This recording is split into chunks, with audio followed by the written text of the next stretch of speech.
Students, पिछले video में हमने पार्ट 15 जो कि थॉमस एल्वा एडिशन के बारे में दिया हुआ है उसमें जाना। आज हम थॉमस एल्वा एडिशन का सामान्य जीवन परिचय पढ़ेंगे, जिन्होंने बिजली का बल्ब बना के पूरी दुनिया को रोशन किया था।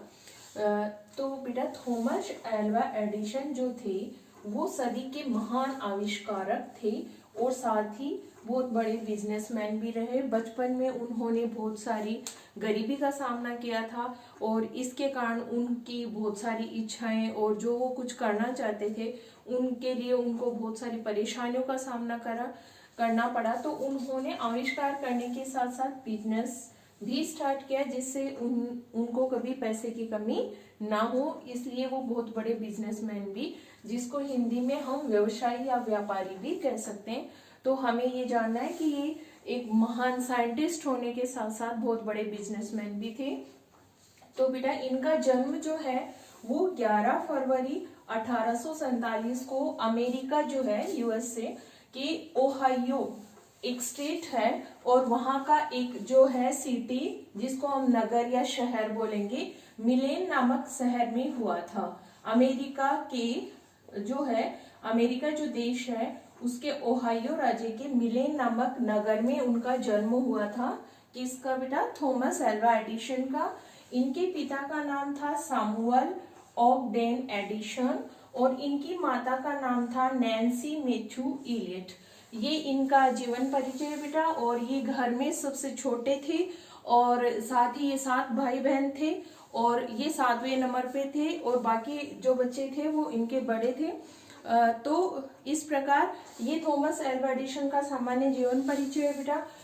9 साल की उम्र में जो है वो इनकी माँ ने इनको एक रासायनिक केमिकल जो प्रयोग होते हैं उनकी एक बुक लाकर दी, क्योंकि जैसा कि हमने पिछले वीडियो में जाना था कि बहुत ज्यादा क्वेश्चंस पूछने के कारण और कुछ फिजिकल प्रॉब्लम होने के कारण उनको स्कूल से मंद बुद्धि बच्चा कहकर निकाल दिया गया था। लेकिन ये बात उनकी माँ ने उनको नहीं बताई थी और उन्होंने काफी हेल्प की उसकी घर पे, और घर पे उसको एक बुक लाकर दी जिसमें अलग अलग तरह के प्रयोगों की जानकारी दी गई थी।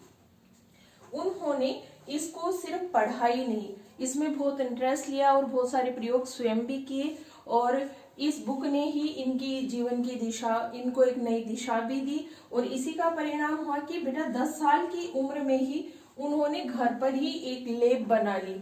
लैब को हम प्रयोगशाला बोलते हैं हिंदी में। घर पर ही प्रयोग करना जो है, नई नई खोज करना और नई नई चीजों के बारे में जानना इन्होंने शुरू कर दिया और घर पर ही इन्होंने प्रयोगशाला बनाई।